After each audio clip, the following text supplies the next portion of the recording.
Bonjour Alexandre, comment vous allez? Bonjour Caroline, ça va bien. Vous avez pu sécher?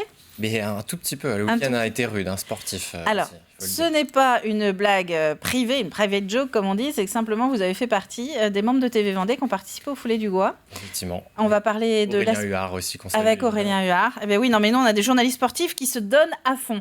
On va en parler d'ailleurs dès le début de ce journal des Foulées du Gois. C'était ce week-end, c'était une édition anniversaire, 35e.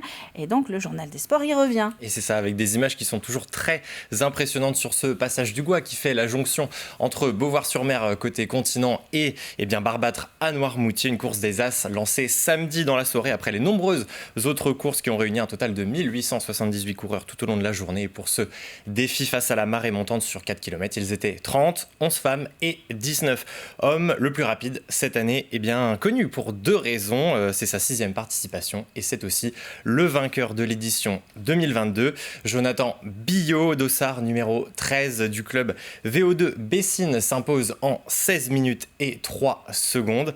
Il devance de 15 secondes le Marocain Mohamed Boudmasguine. Anthony Guillard complète lui le podium. Et côté femmes, là aussi une figure loin d'être inconnue aux suiveurs tout particuliers de cette course. La première à avoir franchi la ligne, c'est l'Ukrainienne Tetiana Vernigor, dossard numéro 1. Déjà lauréate en 2019, elle s'impose en 17 minutes et 8 secondes devant Eva Coutan et Julie Schubert-Daudet. Réaction en tout cas des deux vainqueurs de la course côté hommes et femmes, propos recueillis par Cédric Manet sur la ligne d'arrivée. Ça s'est joué un petit peu de la même façon que l'an passé. La stratégie, c'était de ne pas partir trop vite. L'année dernière, ça m'a réussi. Cette année, j'ai décidé de faire la même. On sait que sur ce genre de course, quand on commence à être dans le rouge dès le début, c'est compliqué à gérer. Surtout que cette année, on a eu quand même pas mal d'eau. Donc le but, c'était de ne pas monter cardiaquement et de continuer à adopter une foulée assez ample jusqu'à la sortie de l'eau. C'est une course qui fait 4 km. On a l'impression d'avoir fait un SMI quand on arrive, mais il y a quand même beaucoup de gestion dans ce genre de course. L'eau était beaucoup plus haute que lors de ma dernière participation. Je me souviens que l'eau n'arrivait qu'au premier kilomètre. Maintenant, l'eau est là dès le départ. À la fin, il y avait beaucoup trop d'eau. C'est pour ça que c'était difficile. Pendant 3 km, le niveau de l'eau était vraiment très élevé. J'ai compris que je pouvais gagner sur les 200 derniers mètres, même avant en fait. Dès que je suis sortie de l'eau, je savais que je pouvais l'emporter.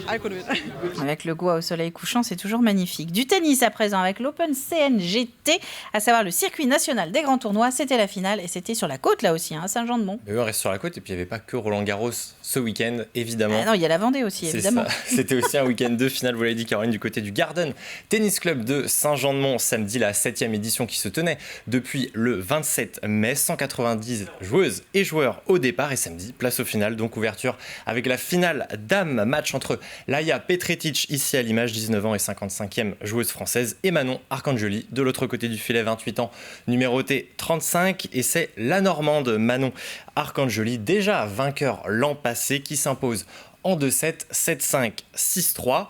Et puis cette année, le tournoi ouvrait aussi pour la première fois un tableau simple messieurs. Et sur les terrains en terre battue de la Paré-Jésus, la finale opposait Lucas Poulain, 27 ans ici à l'image et 42e joueur français, à Maxime Morat, 26 ans et classé 75e. Et pour sa première sur le tournoi, c'est ce dernier qui s'impose. Le Narbonnais, habitué à jouer sur terre, l'emporte là aussi en 2 manches face à la tête de série numéro 1, 7-5, 6-1. Je vous propose justement de l'entendre, Maxime Morat, après sa victoire. Réaction suivie de la gagnante chez les dames, Manon Arcangeli, tous les deux au micro de Daniel Lelanne. J'avais juste eu une confrontation contre lui que j'avais gagnée. Voilà, il a un jeu très solide, il a énormément de contrôle, mais il n'a pas un jeu qui me dérange particulièrement, même si c'est très difficile à le jouer. Je m'en suis bien sorti, cela dit, j'ai gagné en 2-7, mais le match était très disputé, surtout le premier set. Très satisfait de mon tournoi et de finir sur une finale comme ça, qui plus est contre des joueurs que j'apprécie en dehors du terrain, donc c'est très agréable. Une belle victoire, c'était un match difficile et je suis très contente de mon tournoi parce que j'ai eu des bonnes joueuses en face de moi. De toute façon, on en parlait avec les filles, il y a que des bonnes joueuses. C'était très difficile et je suis très, très contente de m'en sortir aujourd'hui. L'organisation est top et le cadre aussi est joli, c'est rare les tournois comme ça dans les bois. Après je pense aussi que les résultats de l'an dernier, le fait d'avoir gagné, ça joue aussi là-dessus. Mais en tout cas, moi j'adore ce tournoi.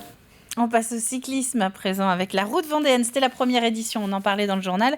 Vendredi, samedi, dimanche et un plateau assez relevé, j'ai cru comprendre. Exactement, très relevé pour cette toute nouvelle course en Vendée, une épreuve par étape de niveau élite nationale qui s'intègre dans le calendrier de la saison une dizaine de jours avant les futurs championnats de France de cyclisme. Et la route vendéenne écrivait le premier chapitre de son histoire vendredi avec un contre-la-montre individuel. C'était à Moutier-les-Maufaits. Samedi, place à une course en ligne entre Moutier et Fontenay-le-Comte. Et puis hier, dimanche matin, d'abord, vous le voyez ici, Chantonnay et ses alentours accueillaient un contre-la-montre par équipe de 20 km. Et sur cette épreuve, c'est une victoire de l'équipe Morbihan-Fibolia-GOA devant Mayenne, VNB Montana et le Vendée-U Pays de la Loire. Et puis enfin, dimanche après-midi, ultime étape, le départ ici avec une course en ligne de 103 km 400 entre Chantonnay et Mortagneux-sur-Sèvre. Et c'est Ilan Larmet du Dinan Sport Cycling qui s'impose au sprint.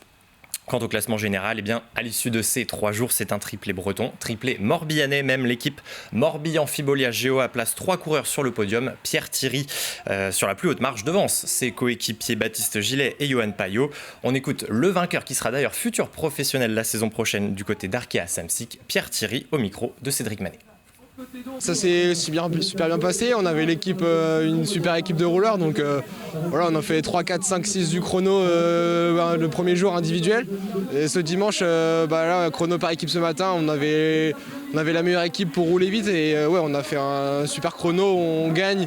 Donc voilà, on a repris du temps au général, on était 2, 3 et 4e du général ce dimanche midi avant le départ, donc on était confiants pour jouer le général. Et on a fait une belle course, c'était usant comme course avec beaucoup de dénivelé et voilà, on fait un 2-3, donc on peut pas espérer mieux. Et quand c'est un Breton qui annonce une victoire de Breton, je suppose que ça fait plaisir pour commencer la semaine. Un tout petit peu chauvin, eh oui, allez. On va parler de basket maintenant avec le tournoi La Micaline. C'était à Challans ce week-end avec les finales, parce qu'il n'y a pas eu une seule épreuve dans le tournoi La Micaline, ça prend toute l'année. Eh bien exactement, une 24e édition. Il y a eu plus d'une centaine de tournois organisés tout au long de l'année en France pour se qualifier pour ces finales de ce qu'on pourrait appeler la Coupe de France des meilleurs basketteurs et basketteuses de 13 à 15 ans. Et les finales, c'était du côté de la salle Michel Vrignot.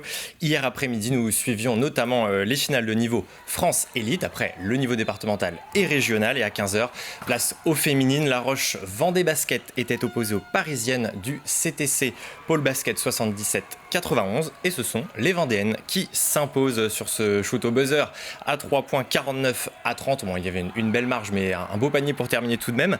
Et puis ensuite, c'était au tour des garçons. On va le voir après le trophée soulevé par les Vendéennes. Les Ligériens, cette fois de l'Étoile Angers Basket, se frottaient aux Grecs de l'Olympiakos. Et ce sont les Angevins qui l'emportent sur le score de 37 à 29. L'occasion vient de soulever le trophée apporté par Andrew Albici, international français et parrain du tournoi. Daniel Lelanne est allé à sa rencontre. L'occasion pour le meneur de l'équipe de France, vous allez l'entendre, de se rappeler à quelques bons souvenirs.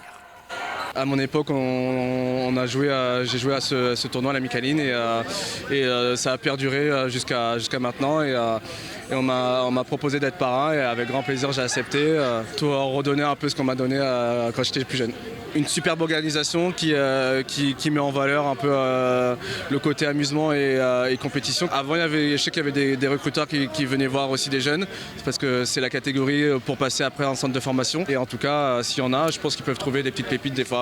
Merci Alexandre pour ce journal des sports. Le retour du sport justement sur TV Vendée, c'est dans 85 chronos ce soir. Exactement, toutes les autres images, les classements, 18h45 avec Aurélien Huard et 19h05 les invités promus en National 2 de La Roche-Vendée Football seront en plateau. Un petit peu de foot, c'est vrai qu'on n'en a pas parlé aujourd'hui dans les disciplines. Vous aurez rendez-vous ce soir donc avec l'actualité foot. Merci Alexandre.